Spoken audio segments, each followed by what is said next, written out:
Ainda sobre o bicampeonato do Sport, para mim o gol mais importante que o Sporting teve este ano, marcado por Eduardo Quaresma, Sportingista de Premium Like.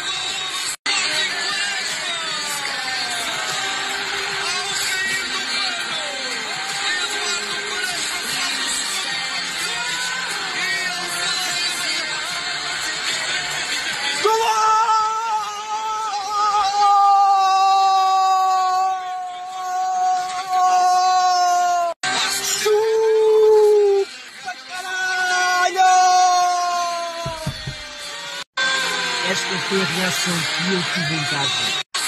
Hoje somos e fizemos a dobradinha. Chupa!